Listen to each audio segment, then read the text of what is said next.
AP lockup death police వ్యవస్థకు సంబంధించినటువంటి వ్యక్తులు అంటే ఇప్పుడు పోలీసు వ్యవస్థ గురించి మాట్లాడాలి. పోలీసు వ్యవస్థలో ఉన్నటువంటి వ్యక్తులు ఎవరైనా కానీ నిబద్ధతతో నిజాయితీతో చాలామంది పనిచేస్తారు, అది గుర్తుంచుకోవాలి. ఇప్పుడు అరాచక శక్తులు అంటే రౌడీ షీటర్లు, అరాచక శక్తులు సమాజంలో అరాచకాన్ని ప్రేరేపించేటటువంటి ఏ వ్యక్తులైనా నిర్మూలించే కార్యక్రమం పోలీసు వ్యవస్థ చేస్తుంది. అది జగమెరిగిన సత్యం. నేను నా ఇష్టాచారంగా చెలరేగిపోతా, ప్రజల్ని హింసిస్తా, అన్యాయం చేస్తా, మర్డర్లు చేస్తా, మానభంగం చేస్తా అని విర్రవీగిపోతే తొక్కి నారదీసే బాధ్యత పోలీసు వ్యవస్థ తీసుకుంటుంది. ఖచ్చితంగా ఏపీలో జరిగింది కూడా అదే జరిగింది. ఆ కుర్రోడికి 23 కేసులు, ఒక రౌడీ షీట్ కూడా ఉంది, ఒక మానభంగం కేసు, ఒక మర్డర్ కేసు మన కళ్ళ ముందే చంపేశాడు. అతను వాళ్ళ ఫ్రెండ్నే చంపేశాడు. కాబట్టి నవీన్ రెడ్డిని చంపేశాడు. పోలీసు వ్యవస్థ చెప్పింది, చూసింది, తర్వాత ఏం చేసిందో ఎవరికి తెలియదు.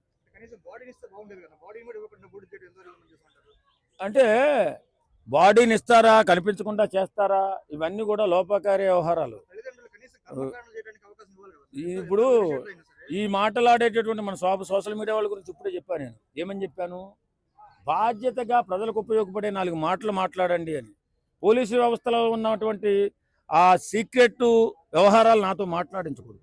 అరాచకంగా ఉన్నటువంటి ఎవడనైనా సరే తొక్కి నారదీసేస్తారు. శవాన్నిచ్చారా, శవాన్ని ఇవ్వలేదా అనేది పక్కన పెట్టాలి. మనము ప్రతి ఒక్క యువకుడు కూడా జాగ్రత్తగా బతకాలి, ఒళ్ళు దగ్గర పెట్టుకుని బతకాలి, బాధ్యతతో బతకాలి, మనం ఎదగడానికి ప్రయత్నించాలి తప్ప నేనేదో పెద్ద పుడింగిగాడిని అని చెప్పి పోయి గంజాయిలు దాగి మానభంగాలు చేసి మర్డర్లు చేస్తే పోలీసు వ్యవస్థ చూస్తూ ఊరుకోదు. ఖచ్చితంగా వాళ్ళు చెక్ పెట్టే బాధ్యత పోలీసు వ్యవస్థ తీసుకుంటుంది. ఈ సాయికృష్ణ కాదు, ఇలాంటి వాళ్ళు చాలామంది సంగతి చూస్తుంది.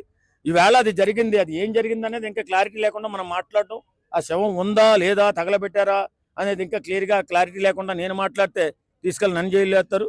కాబట్టి అలాంటివి మాట్లాడకూడదు, బాధ్యతతో మాట్లాడాలి. కాబట్టి సాయికృష్ణ లాంటి వ్యక్తికి సరైన గుణపాఠం చెప్పే తీరుతారు. అలాంటి వ్యక్తులు ఎవరైనా ఎక్కడైనా సమాజంలో ఉంటే 23 కేసులు వేసేసుకుని నా ఇష్టానుసారం రాజకీయాలను గట్రా అడ్డు పెట్టుకుని చెలరేగిపోతానంటే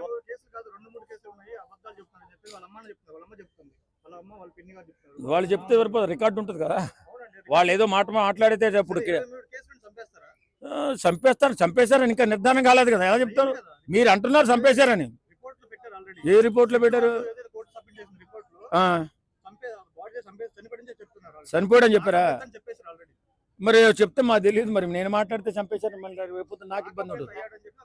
లాకప్ డెత్లు అవుతుంటాయి. అదేంటంటే ఇప్పుడు కొంత నెటోరియల్ క్రిమినల్స్ వాళ్ళు ఏంటంటే చాలా భయంకరమైన నేరాలు చేసి వాళ్ళు బయటికి మాట్లాడరు, వీళ్ళు కొడతారు, కొట్టి చెప్పించాలనే కొడతారు. ఒక సందర్భంలో కొట్టిన సందర్భంలో చనిపోతూ ఉంటారు. అదే బాడీ ఎక్కడుందో చూద్దాం, ఇంకా రాలేదుగా, బాడీ సంగతి తెలియలేదు కదా. ఇప్పుడు ఆ ఒక్కటే ఉందా రాజకీయ సంస్థ? ఈ మధ్యకాలంలో సోషల్ పవన్ కళ్యాణ్ మీద 19 కేసులు ఉన్నాయి. మరి జగన్మోహన్ రెడ్డి ఇంతకు ముందే చంపాలి కదా. 32 కేసులు ఉన్నాయి జగన్మోహన్ రెడ్డి, అంతకుముందు ఒక 100 కేసులు ఉన్నాయి. ఆ కేసులు కాదయా నిన్నే బాబు, నేను నువ్వు పవన్ కళ్యాణ్ చంపాలంటున్నావు. పవన్ కళ్యాణ్ లాంటి దేవుడు లాంటి మనిషిని చంపాలంటున్నావు అంటే నీ క్యారెక్టర్ నాకు అర్థం కాదు. దేవుడేనా రాజకీయాల్లో? దేవుడే. నేను చెప్తా, ఛాలెంజ్, నా నాయకుడు గొప్పడని చెప్తా.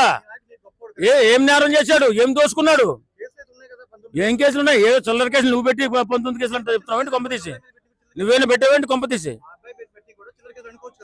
నువ్వు పెట్టావు పవన్ కళ్యాణ్ మీద కేసులు. పవన్ కళ్యాణ్ మీద కేసులు కొత్త అర్థం తీసుకొస్తున్నాడు ఏంటి? జగన్మోహన్ రెడ్డి మీద ఉన్న కేసులు ఆయన్ని చేయాలి. ఏదైనా చేస్తే పవన్ కళ్యాణ్ గురించి మాట్లాడుతావు. ఎగ్జాంపుల్ కాదు, ముందు పవన్ కళ్యాణ్ జగన్మోహన్ రెడ్డి కేసుల గురించి మాట్లాడాలా, ఆయన లక్షల కోట్ల ఆస్తి గురించి మాట్లాడాలా, ఆయన చేసిన అరాచకాల గురించి మాట్లాడాలా, వాళ్ళ తాతగాడి నుంచి వాళ్ళు చేసిన మర్డర్లు మానభంగాల గురించి మాట్లాడాలా. భారతదేశంలో ప్రజాస్వామ్యాన్ని గౌరవించే మనుషులైతే రాజారెడ్డి కానించి, రాజశేఖర రెడ్డి కానించి, జగన్ రెడ్డి కానించి ఇన్ని మోసాలు చేసుకుంటూ వస్తారా? లాకప్ డెత్, ఆ చిన్న లాకప్ డెత్ నీకు కనపడుతుంది. ఇప్పుడు రాష్ట్రంలో ఏ సమస్యలు లేవా? ఇప్పుడు అది శవం ఉందో లేదో పోయిందో తెలియదు, ఆ సమస్య గురించి మాట్లాడాలా మనం? ఆ తల్లికి 100 తల్లిలు ఏడుతారండి.